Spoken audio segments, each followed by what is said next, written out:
Hello everyone, मैं मिथुन सिंह स्वागत करता हूं आप सभी का। आशा करता हूं आप सभी बहुत अच्छे होंगे। बात करेंगे Sidhu Kanhu Murmu BEd second semester के एमसीक्यू के 2025 के एमसीक्यू के बारे में जो एग्ज़ाम में आ सकते हैं। ये वीडियो मैं नहीं शूट करना चाह रहा था, स्किप करना चाह रहा था। रात के 1 बजे तक तो काम ही हुआ था मुझे, लेकिन फाइनली मुझे लगा कि क्यों ना अगर किसी का भला हो जाए, 2-4 नंबर अगर आ जाए एक वीडियो देखने से तो कोई गलत बात नहीं है। बाकी 5 एमसीक्यू आएंगे, उसमें आप सभी का अच्छे से स्कोर हो जाना चाहिए।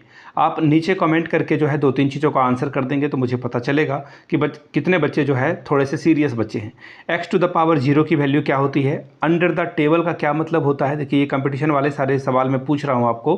अंडर द टेबल का क्या मतलब होता है, नीचे कमेंट करके बताइएगा। तो चलिए शुरू करते हैं इस वीडियो को। और ये मैराथन वाली PYQs है, जितने भी प्रीवियस ईयर क्वेश्चन पेपर हैं वो आपके साथ में यहाँ पे डिस्कस करूँगा। पहला सवाल देखिए क्या है, मूल्यांकन का मुख्य उद्देश्य क्या है? मोटो क्या है? मूल्यांकन एवोल्यूशन करने का क्या मतलब है?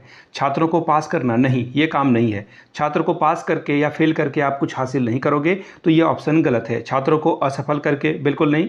आप किसी को सफल या असफल नहीं कर सकते हैं। टीचर आप नहीं हो। जी हाँ, NCF 2005 के अकॉर्डिंग आप फैसिलिटेटर हो, आप फैसिलिटी देते हो। याद रखिएगा, आप किसी को सिखाते भी नहीं हो, बच्चा खुद सीखता है। ये सब कुछ कोर कॉन्सेप्ट है जो आपको पता होना चाहिए।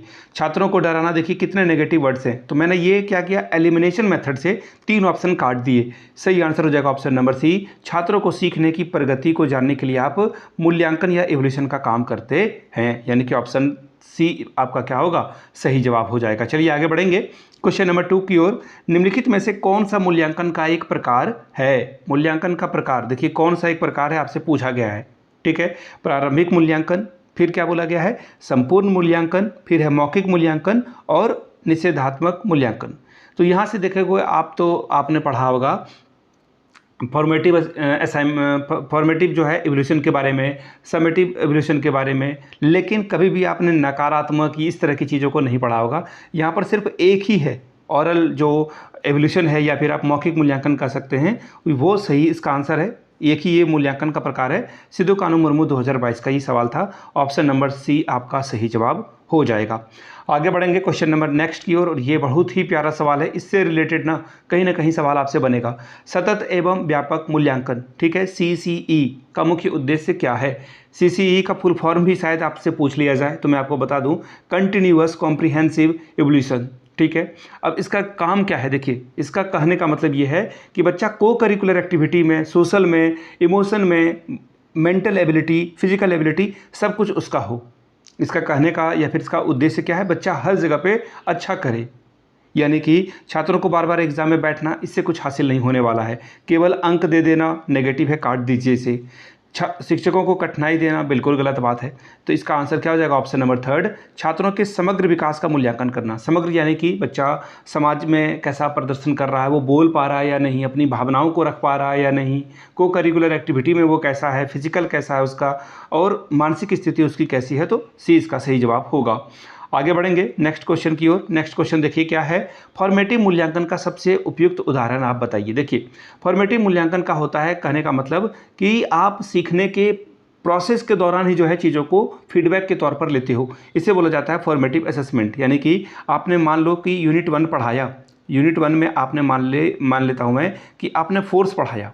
अब फोर्स पढ़ा दिया अच्छे से आपने, अब फोर्स से रिलेटेड कुछ सवाल आपने पूछ दिया, है ना, बैलेंस फोर्स क्या है, और जो बैलेंस नहीं है उसके बारे में आप सवाल पूछ लेते हो। तो आपने पढ़ा देने के साथ साथ बच्चे से फीडबैक ले लिया, इसको बोलते हैं फॉर्मेटिव असेसमेंट। तो वार्षिक परीक्षा ऐसी होती है क्या? मासिक टेस्ट आपका ऐसा होगा क्या? नहीं होगा ना। इस पर क्या होगा, रिपोर्ट कार्ड भी नहीं होगा। गृह कार्य पर आप प्रतिक्रिया देते हो कि आपने क्या सीखा और आपने क्या आंसर किया। तो ऑप्शन डी आपका क्या होगा, सही जवाब हो जाएगा। अगला सवाल देखिए क्या है, नेक्स्ट क्वेश्चन क्या है, यहाँ से पढ़ लेता हूँ एक बार। क्वेश्चन नंबर नेक्स्ट देखिए, समापन यानी कि समेटिव मूल्यांकन का उद्देश्य क्या है? बड़ा ही प्यारा सवाल है। मैंने कहा ना कि इस तरह के सवाल पूछे जाते हैं। ठीक है, अब देखिए बोला गया है यहाँ पर कि समापन यानी कि समेटिव मूल्यांकन का उद्देश्य क्या है? सिखाना, सीखने की प्रक्रिया शुरू करना, सीखने के अंत में उपलब्धि को जांचना। बिल्कुल सही बात है। अभी मैंने आपको बताया कि इसमें हम लोग क्या करते हैं, हम लोग इसमें कोशिश करते हैं कि बच्चा क्या सीख पाया पूरे लर्निंग प्रोसेस के दौरान, उसे आंकने का काम करते हैं। तो ऑप्शन सी आपका क्या होगा, सही जवाब हो जाएगा। चलिए अगला सवाल देखते हैं हम लोग के सामने क्या है। मूल्यांकन को सतत क्यों कहा जाता है? अब सतत का मतलब जो कंटिन्यूअस है, सतत का क्या मतलब है? कंटिन्यूअस, जो कंटिन्यूअस प्रोसेस चल रहा है उसे ही हम लोग सतत कहते हैं।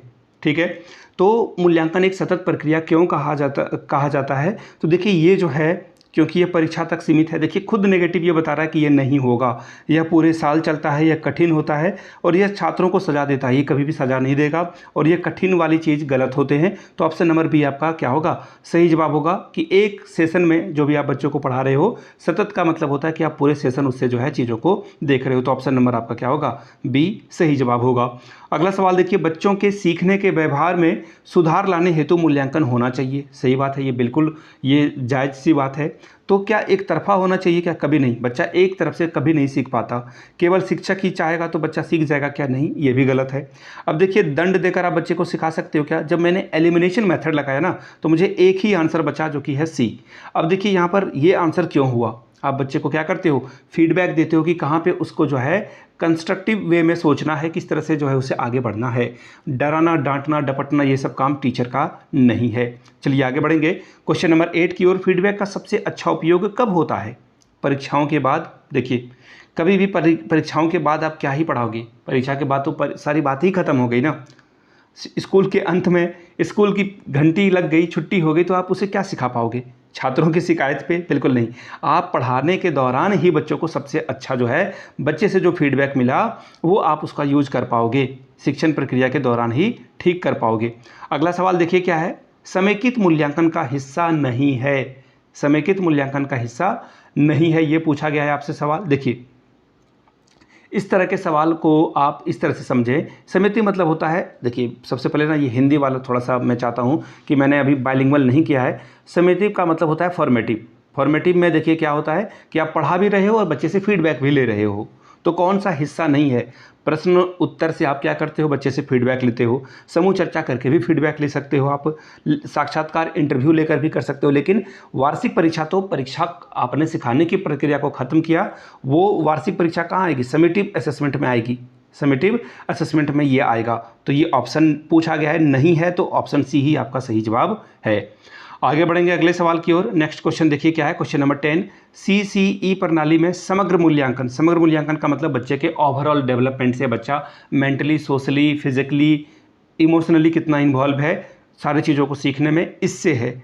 तो केवल वाले जब भी वर्ड आते हैं तो उनसे बचिए। दो ऑप्शन तो आपका ऐसे ही कट गया। केवल 3 जो है ऑप्शन में केवल केवल आ गया। देखिए ओनली वाले वर्ड जब भी आपको मिलेंगे, इंग्लिश मीडियम वाले बच्चे देखिएगा तो एग्जामिनेशन में आप इससे बचें। तो ये 3 ऑप्शन कट गया, तो ऑप्शन सी आपका क्या होगा? सही हो जाएगा। एकेडमिक और जो अलग के को करिकुलर एक्टिविटी है, सब पाठचर्या यानी कि को करिकुलर एक्टिविटी है, वो भी आपको करना है। तो ऑप्शन सी आपका क्या होगा? बिल्कुल सही जवाब होगा। आगे बढ़ेंगे अगले सवाल की ओर। क्वेश्चन नंबर 11, संख्यात्मक मान प्राप्त करने की प्रक्रिया क्या है? संख्यात्मक मान प्राप्त करने की प्रक्रिया है, आप असेसमेंट करेंगे, आकलन करेंगे। ठीक है, यहाँ पे बोला गया है कि मूल्यांकन करेंगे, मापन करेंगे। तो देखिए इसमें और भी चीज़ें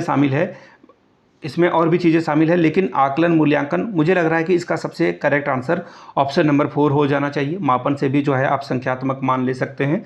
तो देखने वाली बात होगी, ऑप्शन नंबर 4 इसका सही होना चाहिए। बाकी आपकी राय में इसका आंसर क्या होना चाहिए? ठीक है, आगे बढ़ेंगे। रिलायबिलिटी का क्या मतलब है? विश्वसनीयता का क्या मतलब है? विश्वसनीयता का मतलब होता है बिल्कुल प्योर एक्यूरेसी, वहाँ पे जो है एक्यूरेसी वहाँ पे होना चाहिए। और उपयोगिता बोला गया है यहाँ पर, तो उपयोगिता मुझे नहीं लग रहा है यहाँ पे सही होगा। समझ भी यहाँ पे नहीं होगा। रिलायबिलिटी का मतलब होता है कि जिस पे आप जो है जो कंसिस्ट है या फिर एक्यूरेट है उस पर आप जो है बिलीव करते हो। तो ऑप्शन 1 आपका क्या होगा? सही जवाब हो जाएगा। क्वेश्चन नंबर, पता नहीं ये कितना टेस्ट मुझे ले रहा है। मैं सुबह के समय में वीडियो बना रहा हूँ, इसकी मेमोरी फुल हो गई। खैर कोई बात नहीं, फिर से ट्राई करते हैं। क्वेश्चन नंबर 13 से क्या बोला गया है? नॉर्म रेफरेंस टेस्ट में तुलना किसके किसके बीच में होती है? ठीक है, यहाँ पे बोल दिया गया है नॉर्म टेस्ट में जो है तुलना किसके किसके बीच में की जाती है, ये आपसे सवाल पूछ लिया गया था। तो देखिए इसमें 2 इंडिविजुअल के बीच में जो है चीज़ों को कंपेयर किया जाता है, ग्रुप के बीच में नहीं किया जाता है, क्षेत्र और इंटरेस्ट के बीच में नहीं, बल्कि 2 व्यक्तियों के बीच में इसमें तुलना की जाती है। तो ऑप्शन 2 आपका क्या होगा, सही जवाब हो जाएगा। चलिए आगे बढ़ेंगे अगले सवाल की ओर। नेक्स्ट क्वेश्चन देखिए क्या है, अगर आइटम डिस्क्रिमिनेशन इंडेक्स का मान 0.4 है तो इसका क्या अर्थ है, यानी कि item is a good, item अच्छा है। आगे बढ़ेंगे अगले सवाल की ओर।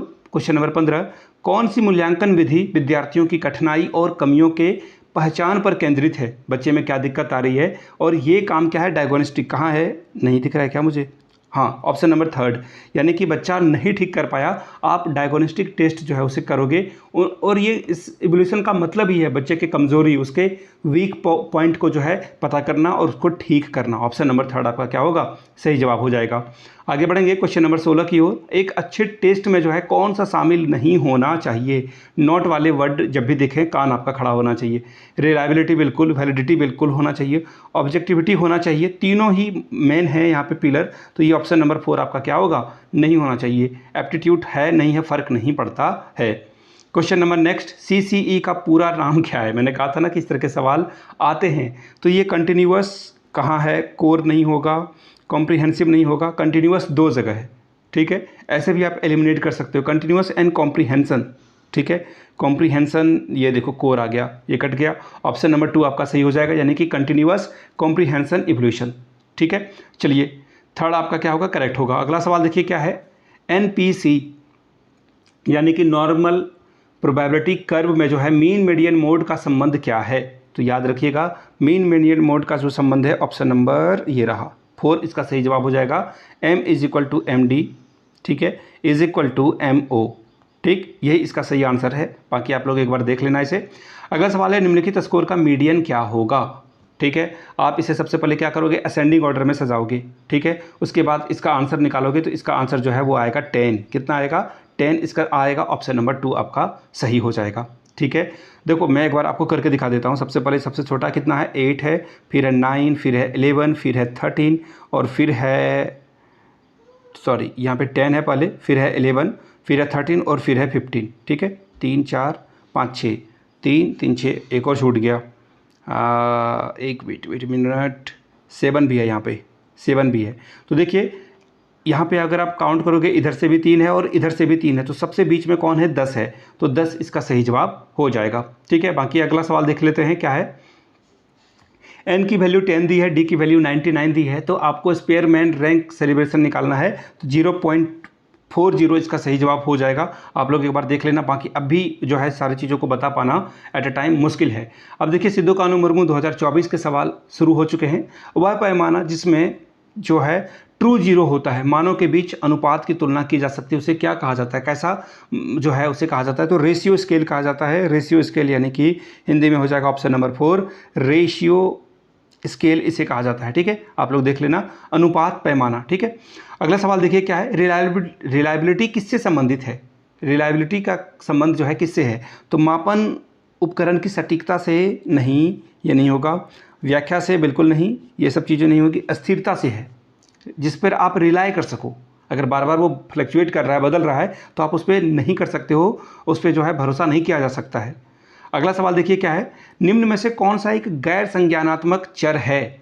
गैर संज्ञानात्मक चर है ये बोला गया है। तो देखिए इसका जो सही आंसर हो जाएगा IQ टेस्ट, व्यक्तित्व, ठीक है। और कौन सा ऑप्शन है, वेट मिनट, व्यक्तित्व है, उपलब्धि परीक्षण है और गणित परीक्षण है।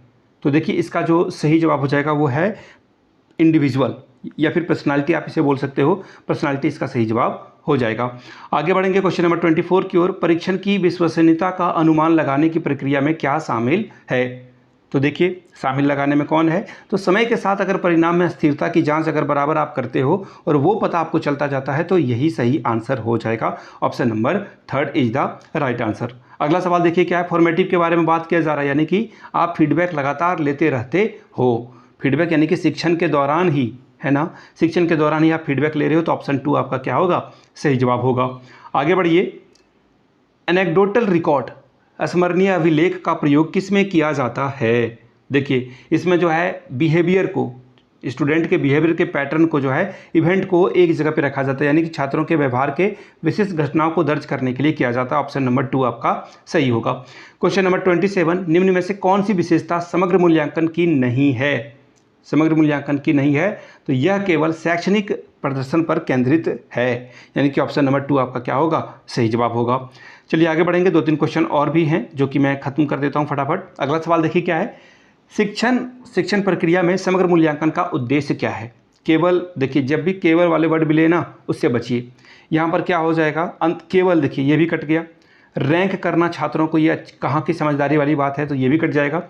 क्वेश्चन नंबर 2 देखिए, ऑप्शन नंबर 2 देखिए, शैक्षणिक और गैर शैक्षणिक, यानी कि करिकुलम में पढ़ने वाली बुक्स, टेक्स्ट बुक के अलावा उसे एक्टिविटी करके भी सीखना होता है, तो ऑप्शन 2 आपका सही जवाब हो जाएगा। चलिए आगे बढ़ेंगे अगले सवाल की ओर। चतुर्थ विचलन, क्वाड्रेटिक डेविएशन, किसका मापन करती है। ठीक है, ये क्या करती है, पहले और तीसरे के बीच का अंतर पता करती है, पहले और तीसरे के बीच का अंतर आपको पता करने का। ये सब फैक्चुअल सवाल है, ये सब मैथमेटिक्स वाला है, इसे पढ़ना पड़ेगा। सेंट्रल टेंडेंसी का माप नहीं है, कौन सा केंद्रीय प्रवृत्ति, यानी कि सेंट्रल टेंडेंसी का मान नहीं है, तो स्टैंडर्ड डेविएशन कहाँ है, ऑप्शन नंबर 4 ये इसका सही जवाब हो जाएगा। ठीक है जी, तो ये था असेसमेंट फॉर लर्निंग का पेपर। वीडियो अगर आपने यहाँ तक देखी है और मेरे काम को अप्रिशिएट कर रहे हो आप, तो नीचे कमेंट करके एक बार जय हिंद जरूर लिखिएगा। बाकी और भी वीडियोस जल्द ही आपको मिलेगी, और भी जो सेमेस्टर 3 के हैं इस बार मैं पहले ही आपके लिए वीडियो लाना शुरू कर दूंगा। वीडियो को यहाँ तक देखने के लिए आप सभी का बहुत बहुत शुक्रिया। Have a good day.